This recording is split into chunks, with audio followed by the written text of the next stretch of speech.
गजेंद्र मोक्ष। श्री सुखदेव जी ने कहा, बुद्धि के द्वारा पिछले अध्याय में वर्णित रीति से निश्चय करके तथा मन को हृदय देश में स्थिर करके वह गजराज अपने पूर्व जन्म में सीख कर कंठस्थ किए हुए सर्वश्रेष्ठ एवं बार बार दोहराने योग्य निम्नलिखित स्तोत्र का मन ही मन पाठ करने लगा। गजराज ने मन ही मन कहा, जिनके प्रवेश करने पर ये जड़ शरीर और मन आदि भी चेतन बन जाते हैं, ओम शब्द के द्वारा लक्षित तथा संपूर्ण शरीर में प्रकृति एवं पुरुष रूप से प्रविष्ट हुए उन सर्व समर्थ परमेश्वर को हम मन ही मन नमन करते हैं। जिनके सहारे यह विश्व टिका है, जिनसे यह निकला है, जिन्होंने इसकी रचना की है और जो स्वयं ही इसके रूप में प्रकट हैं, फिर भी जो इस दृश्य जगत से एवं उसकी कारणभूता प्रकृति से सर्वथा परे एवं श्रेष्ठ हैं, उन अपने आप बिना किसी कारण के बने हुए भगवान की मैं शरण लेता हूँ। अपनी संकल्प शक्ति के द्वारा अपने ही स्वरूप में रचे हुए और इसीलिए सृष्टि काल में प्रकट और प्रलय काल में उसी प्रकार अप्रकट रहने वाले इस शास्त्र प्रसिद्ध कार्य कारण रूप जगत को जो अकुंठित दृष्टि होने के कारण साक्षी रूप से देखते रहते हैं, उनसे लिप्त नहीं होते। वे चक्षु आदि प्रकाशकों के भी परम प्रकाशक प्रभु मेरी रक्षा करें। समय के प्रवाह से संपूर्ण लोकों के एवं ब्रह्मादि लोकपालों के पंचभूतों में प्रवेश कर जाने पर तथा पंचभूतों से लेकर महतत्व पर्यंत संपूर्ण कारणों के उनको परम कारण रूपा प्रकृति में लीन हो जाने पर उस समय दुर्गेय तथा अपार अंधकार रूप प्रकृति ही बच रही थी। उस अंधकार के परे अपने परम धाम में जो सर्वव्यापक भगवान सब ओर प्रकाशित रहते हैं, वे प्रभु मेरी रक्षा करें। भिन्न भिन्न रूपों में नाट्य करने वाले अभिनेता के वास्तविक स्वरूप को जिस प्रकार साधारण दर्शक नहीं जान पाते, उसी प्रकार सत्व प्रधान देवता अथवा ऋषि भी जिसके स्वरूप को नहीं जानते, फिर दूसरा साधारण जीव तो कौन जान अथवा वर्णन कर सकता है। वे दुर्गम चरित्र वाले प्रभु मेरी रक्षा करें। आसक्ति से सर्वथा छूटे हुए संपूर्ण प्राणियों में आत्मबुद्धि रखने वाले सबके अकारण हितु एवं अतिशय साधु स्वभाव मुनिगण, जिनके परम मंगलमय स्वरूप का साक्षात्कार करने की इच्छा से वन में रहकर अखंड पर ब्रह्मचर्य आदि अलौकिक व्रतों का पालन करते हैं, वे प्रभु ही मेरी गति हैं। जिनका हमारी तरह कर्मवश न तो जन्म होता है और न जिनके द्वारा अहंकार प्रेरित कर्म ही होते हैं, जिनके निर्गुण स्वरूप का न तो कोई नाम है न रूप ही, फिर भी जो समय अनुसार जगत की सृष्टि एवं प्रलय के लिए स्वेच्छा से जन्म आदि को स्वीकार करते हैं, उन अनंत शक्ति संपन्न पर ब्रह्म परमेश्वर को नमस्कार है। उन प्राकृत आकार रहित एवं अनेकों आकार वाले अद्भुत कर्मा भगवान को बार बार नमस्कार है। स्वयं प्रकाश एवं सबके साक्षी परमात्मा को नमस्कार है। उन प्रभु को जो मन वाणी एवं चित्तवृत्तियों से भी सर्वथा परे हैं, बार बार नमस्कार है। विवेकी पुरुष द्वारा सत्व गुण विशिष्ट निवृत्ति धर्म के आचरण से प्राप्त होने योग्य मोक्ष सुख के देने वाले तथा मोक्ष सुख की अनुभूति रूप प्रभु को नमस्कार है। सत्व गुण को स्वीकार करके, शांत रजोगुण को स्वीकार करके, घोर एवं तमोगुण को स्वीकार करके मूल से प्रतीत होने वाले भेद रहित अतएव सदा संभाव से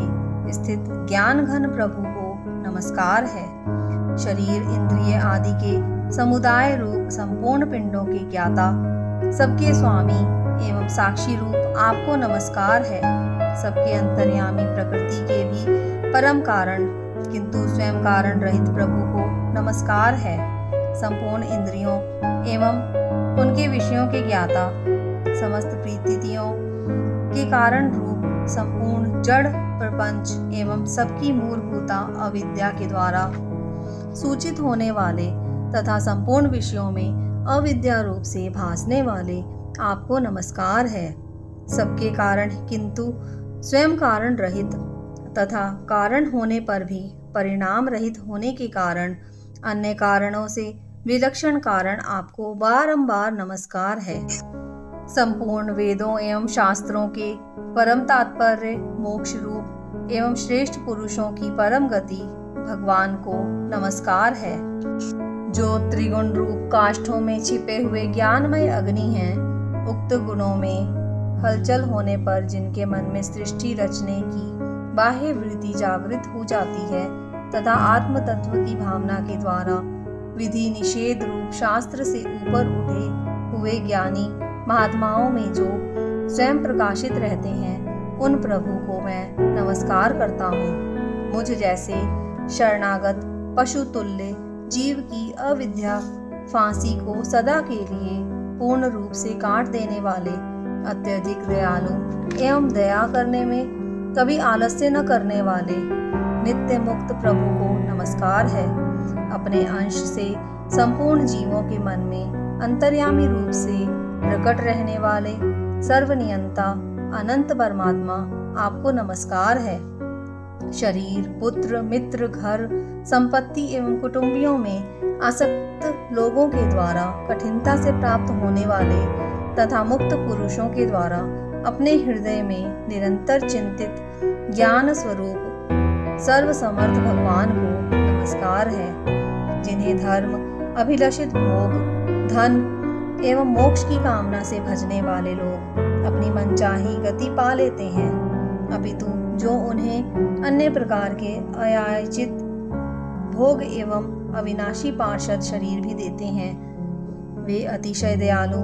प्रभु मुझे इस विपत्ति से सदा के लिए उबार लें। जिनके अनन्य भक्त जो वस्तुतः एकमात्र उन भगवान के ही शरण हैं, धर्म, अर्थ आदि किसी भी पदार्थ को नहीं चाहते, अपितु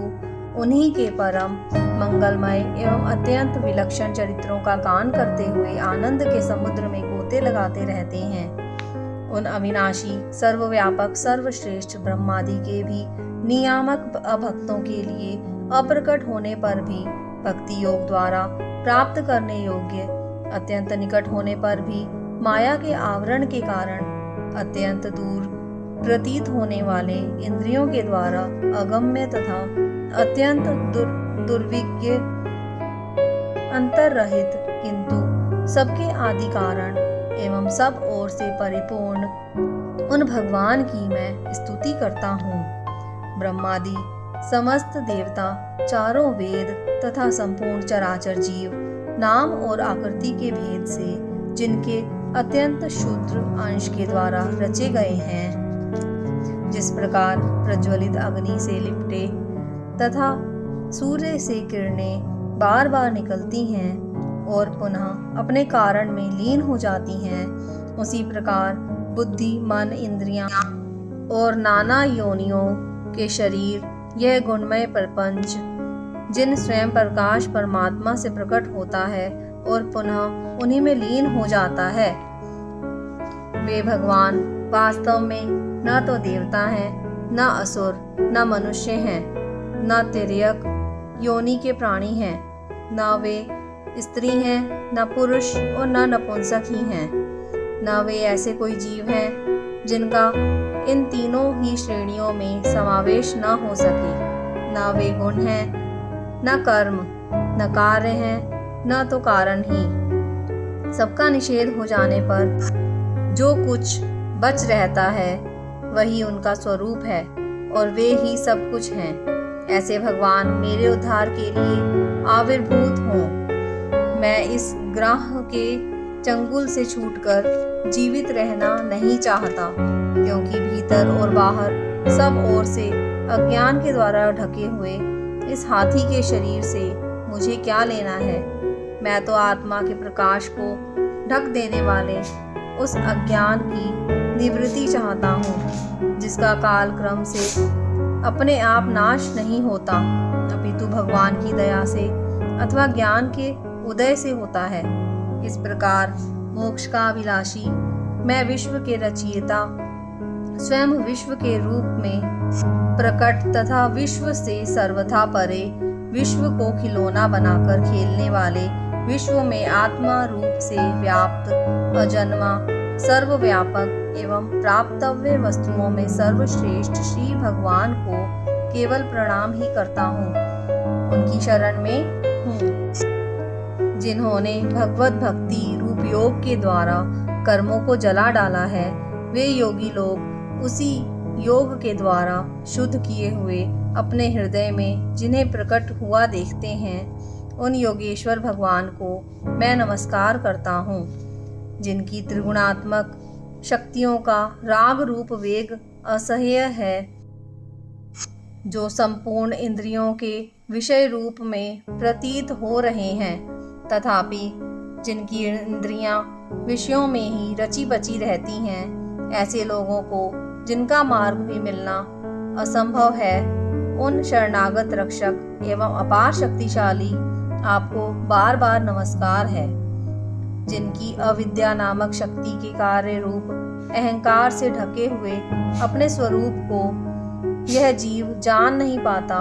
उन अपार महिमा वाले भगवान की मैं शरण आया हूँ, जिसने पूर्वोक्त प्रकार से भगवान के भेद रहित निराकार स्वरूप का वर्णन किया था। उस गजराज के समीप जब ब्रह्मा आदि कोई भी देवता नहीं आए, जो भिन्न भिन्न प्रकार के विशिष्ट विग्रहों को ही अपना स्वरूप मानते हैं, तब साक्षात श्री हरि, जो सबके आत्मा होने के कारण सर्वदेव स्वरूप हैं, वहां प्रकट हो गए। उपर्युक्त गजराज को उस प्रकार दुखी देखकर तथा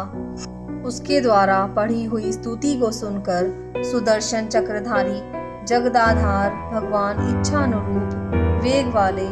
गरुण जी की पीठ पर सवार हो स्तवन करते हुए देवताओं के साथ तत्काल उस स्थान पर पहुंच गए जहां वह हाथी था।